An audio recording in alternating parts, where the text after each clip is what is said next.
Welcome back. This is Face the Nation. The second round, we now move on to Mr. Asoka Gunawardana, Chairman, Strategic Enterprise Management Agency. Mr. Gunawardana, Professor Vijay Singh brought out some key points. He said there was rampant corruption during the last 6 months. He brought out the bond issue. He brought out the outer circular highway issue, so on and so forth. 6 months, a lot of corruption. Have we chosen the right candidates to Parliament this time around? Well, now, I mean, before we discuss about the candidates, we have to discuss about the stand of the political parties and what they are going to do next, what they are going to put forward. So, in the current setup, I think if we are to understand what is mentioned in Maithripala Sirisena's manifesto, what's the way forward? The next steps that should happen in Sri Lanka. Now, firstly, to establish democracy in the country, we need to have inter-party democracy. Within the party, we should have inter-party democracy, and for that, we need to have a democratic processes within the party and among the parties under the election commissioners, regulations and the stuff. And the next one is how to establish a process, a transparent process within the state sector in order to make sure that these things are happening in a transparent manner. That was one of the issues which had during the Mahinda Rajapaksa regime. There was no transparency at all, so that was a major issue. So how we are going to tackle that issue within the party, how we are going to have the democracy and how to establish a democratic environment within the party setup, that should happen with the Election Act. And then how we are going to reform the state sector. What mechanisms should be established in order to ensure that the state sector is continuing in a democratic process and in transparent manner. And thirdly, how we are going to tackle the issues with the minor parties, the minority parties, minority communities, how we are going to address that, how we are going to devolve power to the periphery so that they can exercise their own powers. That's the area we need to discuss. So, in all these things, we need to identify what should happen next. Without that, any manifesto coming up, announcing making public, without giving a specific answer to these questions, will lead nowhere. So, Mr. Abhigunawardana, let me be a bit precise, a bit more precise. You said that Professor Vijay Singh said that corruption was a major concern. Now, you said that you were among these floating voters. Will you take into account the last 6 months and the corruption charges leveled against this government when going to the polling booth on the 17th of August? Yes, definitely. That's what I'm saying. I'm not with UNP front. I would say that I'm not with UNP front because they should have definitely. I mean, I don't think we need to discuss about how to address the issues of the past. But for the future, they should have established mechanisms with the Information Act, with the audit, and also with the new electoral reforms. Those should have happened before the 100 days.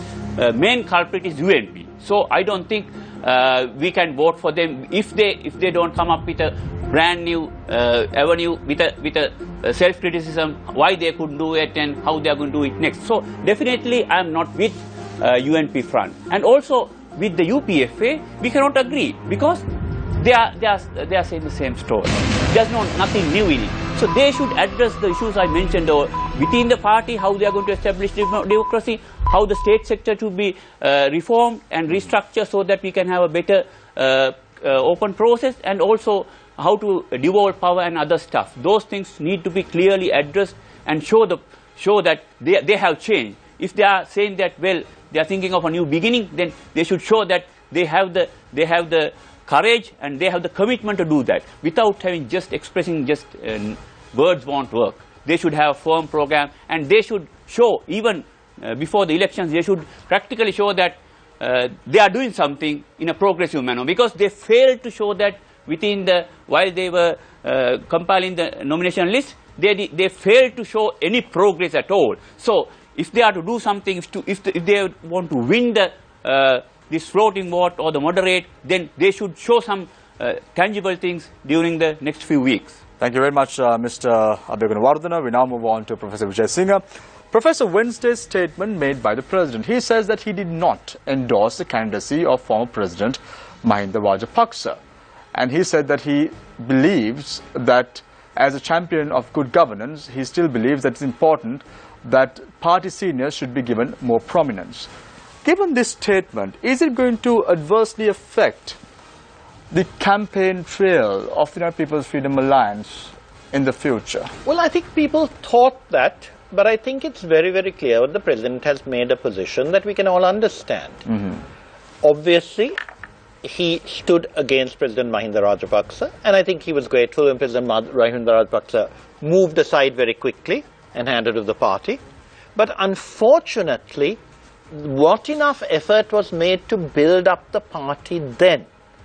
And the result is that the UNP was able to do a massive attack, which was also against the party, because instead of moving forward as was pledged in the 2015 manifesto, it started to take revenge. And I think, for instance, to me, the most shabby turning point was an effort to charge Mahinda Rajapaksa and Tisat Naik with bribery for making him a minister. Now, we all know that Ranil Wickremesinghe has been playing these same games for years. He had told Mr. Sumantaran, who said, how can I serve in a cabinet? I told the TNA they should have served in the cabinet. And they said, we told Ranil, how can we serve in the same cabinet Vishad Badudin, given his reputation for XYZ? You know, when you talk of corruption, you must think of that also. And Suma told me that Ranil said, no, we had to promise him this cabinet portfolio, otherwise he wouldn't cross over. Ranil Wickremesinghe told me that Rauf Hakim had asked for money to cross over. Now, I don't know whether Rauf Hakim did, but my sister was absolutely horrified by this, said, is that the way? And Ranil said, oh, they all do that. And we know that that had been engaged in. Now, monies, I think, would be bribery. But with regard to offering a portfolio, isn't it preposterous to charge Mahinda Rajapaksa of political revenge when you have done the same thing? So that hypocrisy is the sort of thing we can't stand. And there was no effort at structural change. As Akbar said, of the 7 points in the manifesto, the 19th Amendment went through, nothing about electoral reform, which they promised to discuss in January. Nothing about the code of conduct, which Andhra Kumara told me he gave a draft in. It was not circulated. I said they have ignored it. Raja said, no, why is Raja saying this? I said, well, if you're going to do it, that's fine. He promised to bring it to Parliament the following week, never happened. The Audit Act, the Freedom of Information Act, you know, you mentioned that. It is in the Constitution. What happened to the bill? The bill would have been a simple matter. The draft was given to us. I replied immediately saying, these are good draft, but why don't you do ABC as well? I did the same on the Audit Act. Not a reply. It wasn't brought up. And now we have Sujiba Senasinghe muscling freedom of information by getting an injunction to stop the COPE report. So that's not freedom of information if, you know, the Deputy Minister of Justice does this. So there's a lack of commitment to the structural changes we wanted. Standing order changes. You know, it was pledged to happen on the first day Parliament met. There was nothing there. I said, you know, 2 years ago I proposed standing order changes. You know, the impeachment of the Chief Justice, which I didn't vote for. But everyone said the standing orders need to be changed. Nothing was done. When I proposed them, I got no support from the UNP. Ranil tried to stop the committee meeting. The Speaker had a meeting. No one from the UNP came. It was only the UPFA. It was there. The Speaker had found a code of conduct introduced 20 years ago. We can renew that. But I think it should come from Parliament. So all that I think can be done, and I think the SLFP seniors are moving in that direction. I hope they will have the freedom to commit themselves. But of course, at the moment, everyone's concerned about the election. But I think we need to move forward in terms of the structural changes in the Maithripala Sirisena manifesto. You are considered as a very respected, well-respected intellectual in the society, Professor Vijay Singha. However, Mr. Abhigunawardena said, same gift, different wrapping. Agreed or disagreed? Very briefly. Sorry, what are you talking about? Same gift, different wrapping. That is what the UPFA is trying to do right now. Same story. Not at all, because to me the salient difference is the emergence of the senior members of the SLFP, in whom I have Who are these individuals? Nimasir De Silva, Susil Premchand. Maithripala Sirisena is, of course, now the president, which is vital because he is the chief executive officer of the country. What is the role of former President Mahinda Rajapaksa? And Mahinda Rajapaksa contributes A, electorally, B, in terms of activity because he's marvelous in terms of development and infrastructural change and so on and so forth. And I have to say this, that the last conversation I had with him apart from in September was when I actually was very anti the BBS and said, what are we doing with these people? And his answer to my surprise, he said, no, they're awful. They're funded by the Americans and Norwegians to make me unpopular. I said, then why are people in the government playing games with them? But I knew at the fact that what he said was not completely incorrect because I had been arguing with the Norwegian ambassador, who's a great friend of mine. I said, you know perfectly well you gave those guys money and you didn't look at what happened to that money. So Mahinda Rajapaksa had a point. And I must say he was, in that discussion with me, he was pluralistic as he used to be in the old days. But there were people around him who I think were less pluralistic. I don't think they're there anymore. Thank you very much, Professor Jayasekar. Thank you very much, Ms. Abhay Gunawardena. I open the floor for questions from the journalists. Let's start off with Shahid. Thank you very much, Amit. Professor Vijay Singh, what do you feel that former President Mahinda Rajapaksa has new to bring to the table? Mahinda Rajapaksa has got rid of some of his baggage. He is also now in a position where he will be coming to Parliament and not as President. And the real problem with the presidency, especially the presidency as introduced by Jayawardena, and a lot of that hasn't been changed, we wanted some of it changed, allows you to be isolated from the people. Mahinda Rajapaksa is a good grassroots person, the people like him, he knows to respond to them. But when he was president... Is it just the people around him that like him? Sorry? Is it the people that like him or is it just the people around him that like him? People in the country like him at large, when I go everywhere. In the north they used to tell me, tell the president, because they had hopes in him. They didn't have hopes in the people he had. One of the biggest mistakes in the north, and I kept telling him this. You see, he entrusted a lot of it to Basil Rajapaksa. Basil Rajapaksa entrusted much of it to Rishad Badiuddin. There was no consultation of the people, but the people in the north and east, I did a lot of work there, had faith in the president. But they lost electorates during the presidential... No, because of course in the last years it was badly let down. I told him, by 2011, it was declining. As we won the war, there was a lot of favor. But instead of moving forward the way he had said, he gave it all over to Basil. And although Basil was very good on infrastructure, Basil had it in his head that the more cement you pour in, the more love you gain. That doesn't happen. You have to develop human resources. You must consult people. We developed a system of consultation. Mr. Abhay Kun was the Secretary of the Ministry of Public Administration. But it wasn't taken forward enough.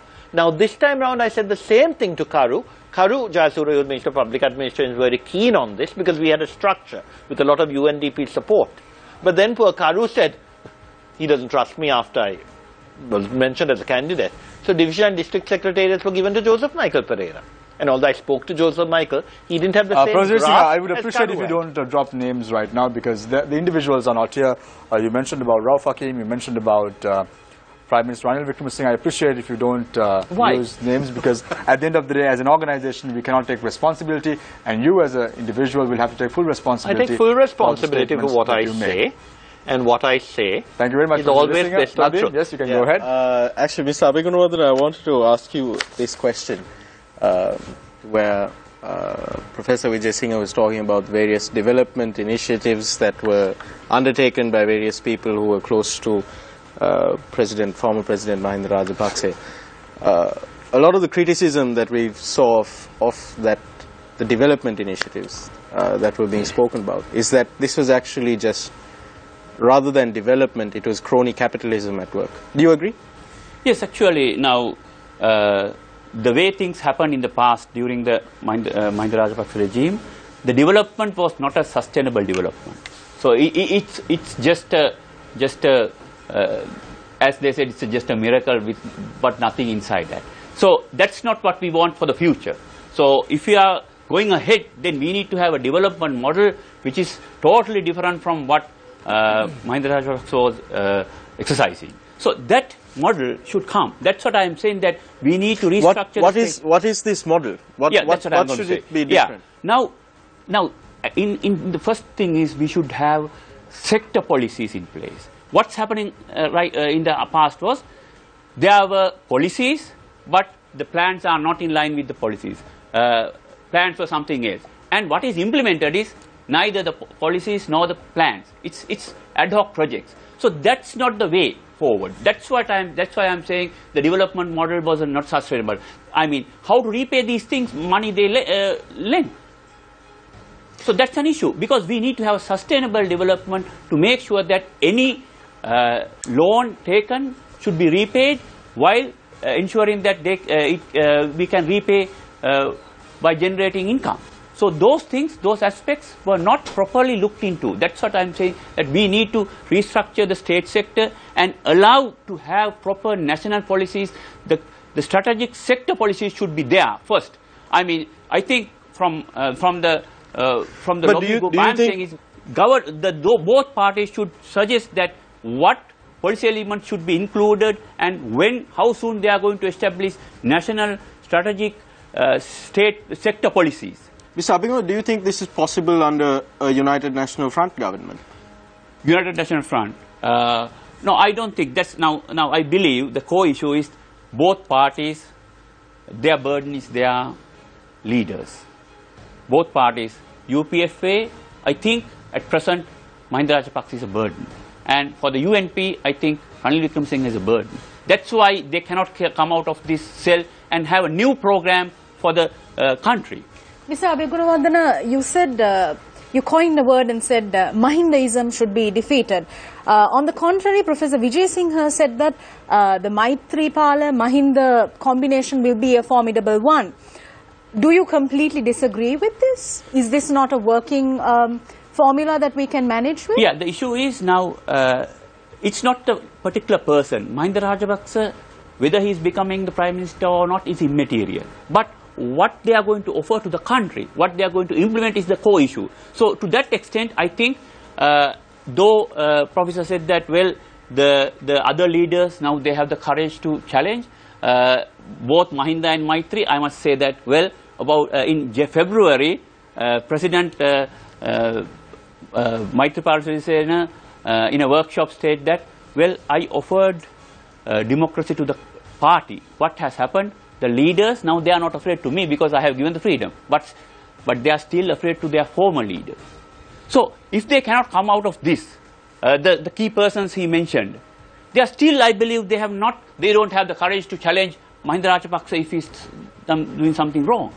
If not, then we cannot expect anything to happen. If that happens, then it's immaterial whether Mahinda Rajapaksa becomes Prime Minister or not.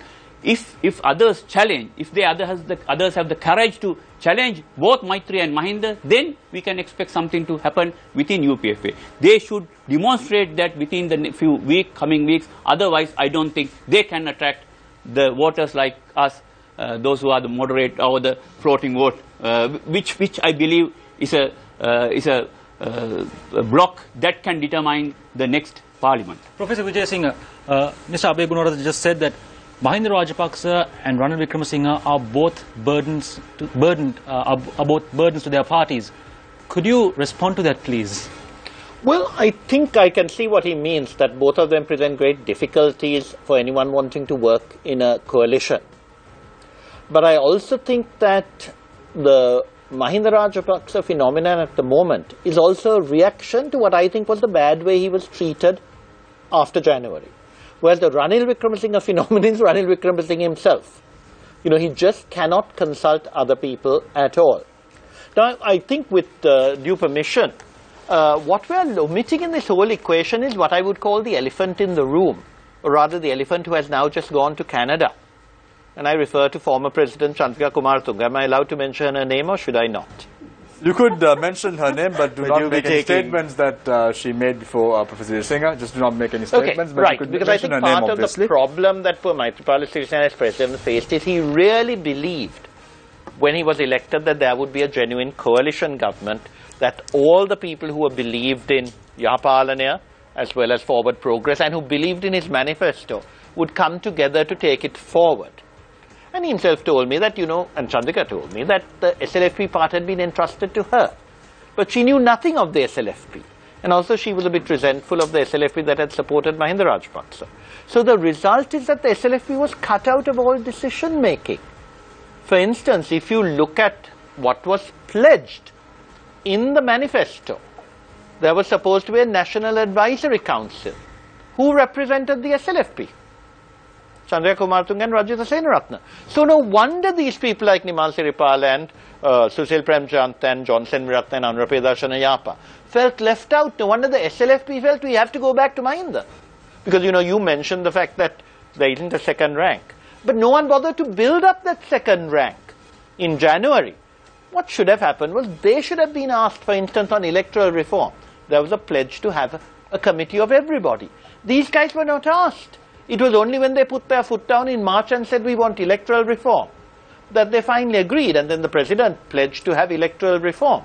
But by then, the UNP juggernaut was rolling. It was making use of people who didn't represent the alternative government. You cannot build a national consensus if you leave out the second or the first most important party in the country. Professor, so that was a mistake.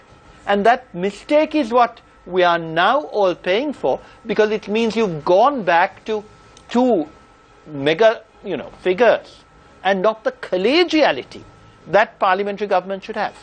In your opening statement, you said that you believe state intervention must be present to create a level playing field. Can you elaborate as to what areas or sectors that you... Let me give you a simple example. Take this bond issue. Okay? Now, there are people in the UNP who think everything should be done by markets. But, as Governor Vijay Vardhana, Deputy Governor Vijay Vardhana explained to us, if you leave everything to markets, the capitalists want to make maximum profits. You don't blame them for that. That is how they function.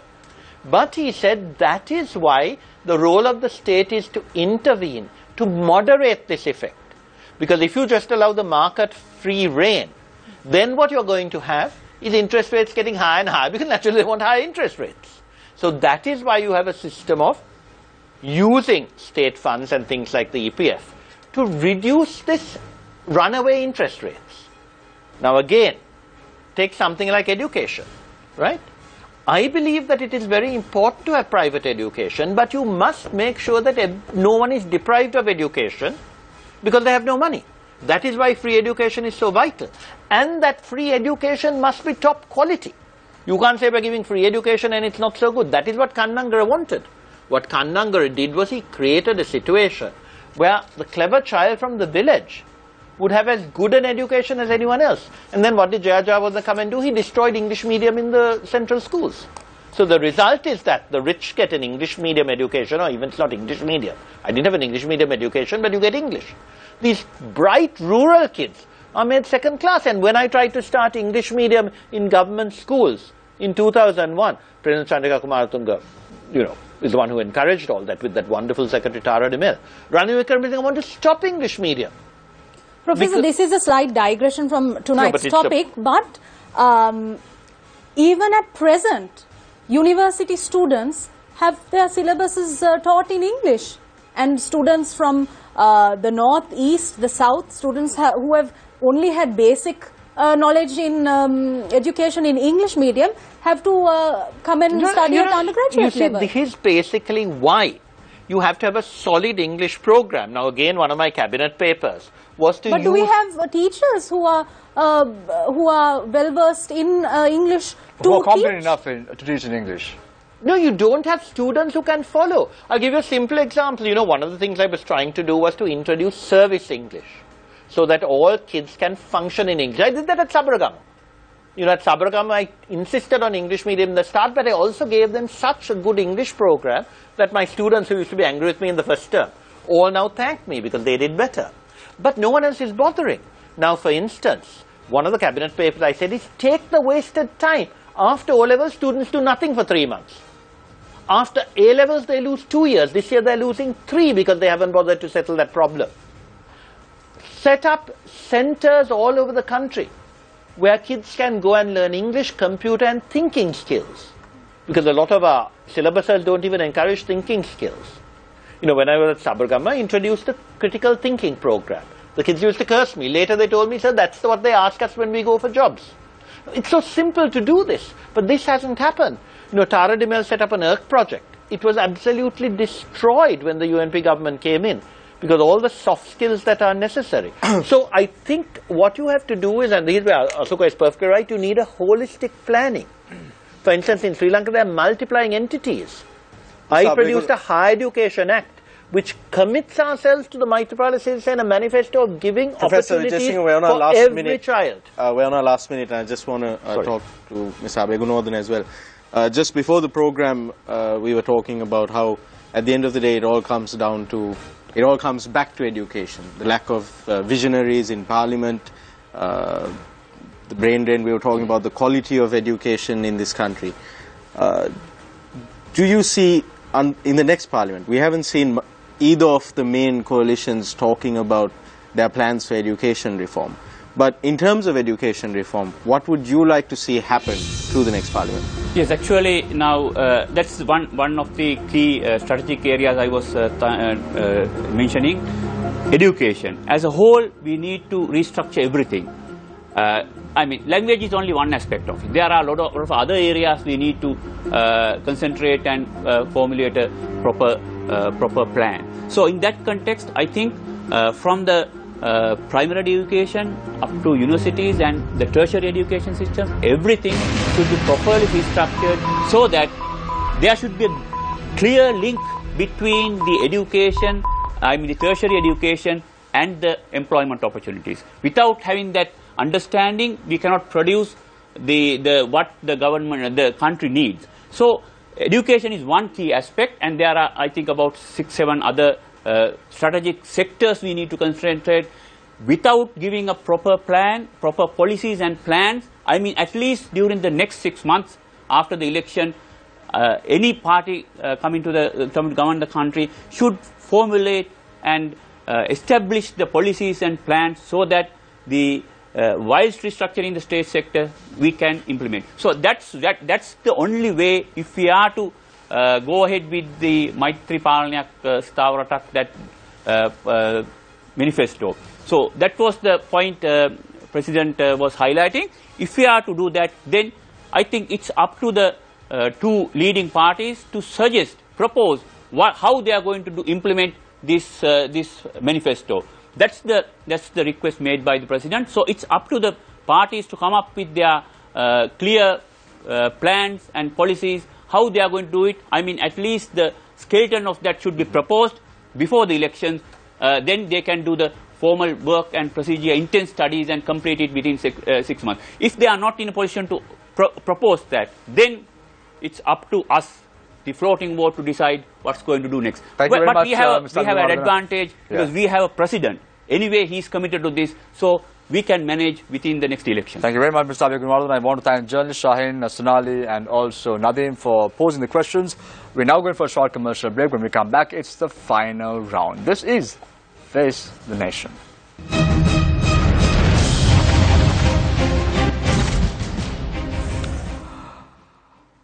Welcome back. This is Face the Nation. Our final round, our discussion today is focusing on who should be elected to Parliament and why individuals like you at home must choose and vote wisely at the upcoming elections. I now move on to Mr. Asoka Abegunawardena, Chairman of the Strategic Enterprise Management Agency.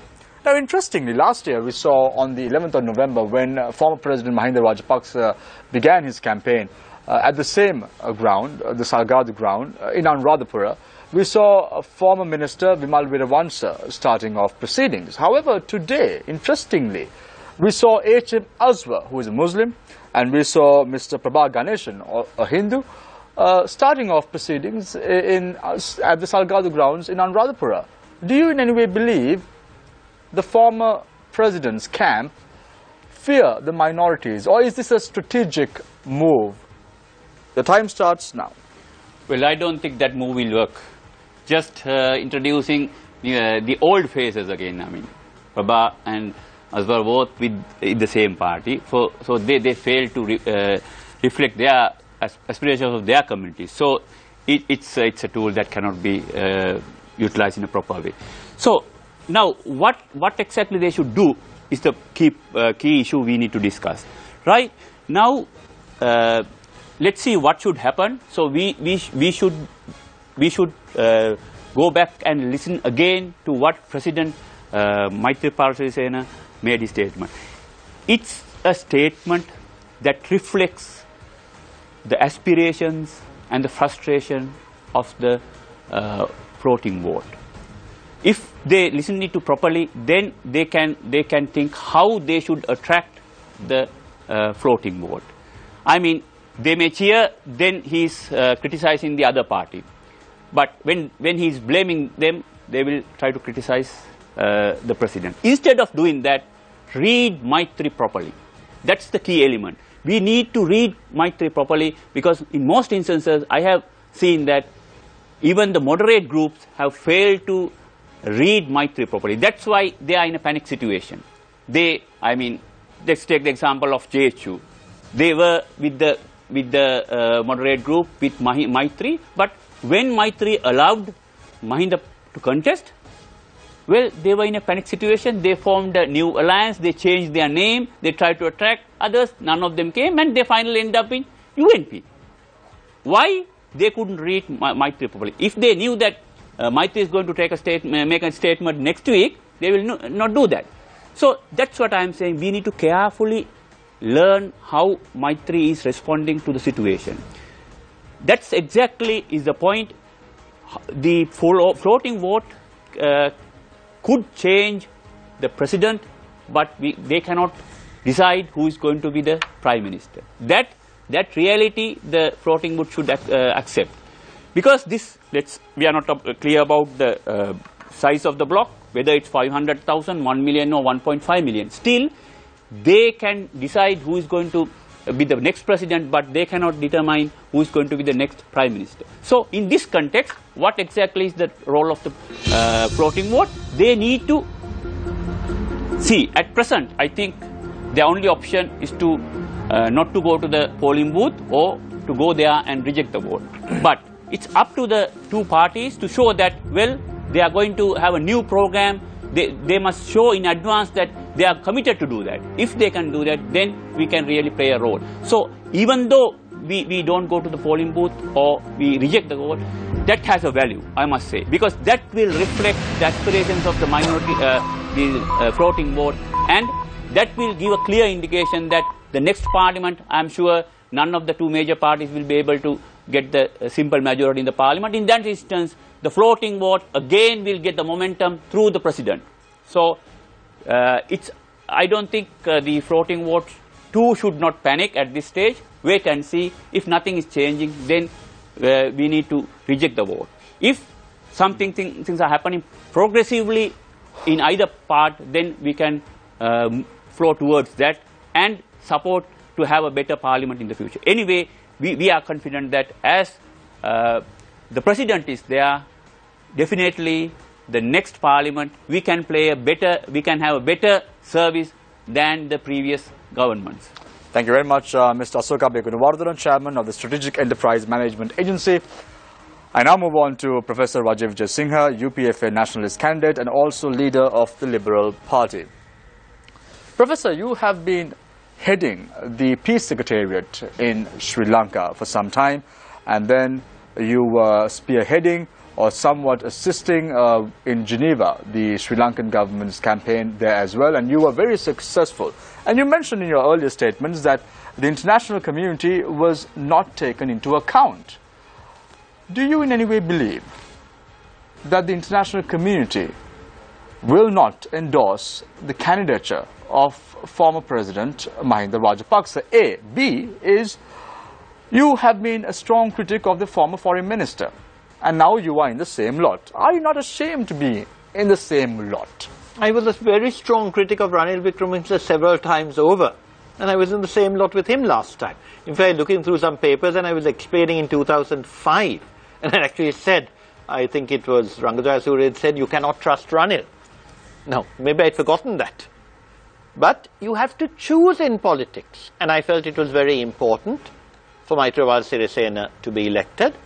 And I actually thought, I still remember one of Ranil's aunts telling me, in 2001 I voted for the UNP. And she said, you know, they haven't changed. And I said, I think they've changed. And she said, no, no, they haven't. And she was right and I was wrong, because we saw the way that, you know, he fell in with the tigers simply through ambition. So I think you have to recognize that you have to work with people whom you don't think ideal. But I think what is very, very important is that Maithripala Sirisena is the president. Maithripala Sirisena's foreign policy as expressed in the manifesto was, I think, very good. I'm very sorry that this government has ignored it completely, because Mangala Samarero is doing exactly what Jaya Jayawardeena did in the 80s, which is put all his eggs in a Western basket. And what happened is the West systematically took them out and smashed them then. Because when they wanted Western support, West said, we're not going to support you against India. Now, I think the last government, some people in it, I don't think Mahinda Rajapaksa himself, because when I spoke to him, he was always very sensible. But they got carried away thinking China is going to rescue us whatever happens. You know, these things don't work. You have to recognize that we're a small country. Other countries will react to us in terms of their interests. Now, it may be that America is very sincere in wanting to be very nice to Sri Lanka if Mahinda Rajapaksa is not president. But what happens if the election, someone gives them a lot of money? America is a democratic country. They're swayed by having to win elections. And we know perfectly well. I remember Robert Blake, whom I was very fond of, seemed to change in 2009. And we said, Robert, what's happened? And he told a friend of mine, I serve a different master. So you have to recognize that the non-aligned policy laid down in Maitripala's manifesto is the way we should go, but that's been ignored. We are not dealing properly with India, we're not dealing properly with China. Ranil Wickremesinghe goes and insults people because he claims they supported Mahinda. I mean, that unprovoked assault on the Australians, quite astonishing. Simply because he said they didn't stand up for human rights. And I know the Australian High Commissioner. She was very pragmatic, but she always was very principled as well. But it is not the business of countries to come to Sri Lanka and attack the elected government. You have to say what you think is right. So I think if we do not follow the Maitripala sense of foreign policy completely, we'll have a lot of disaster.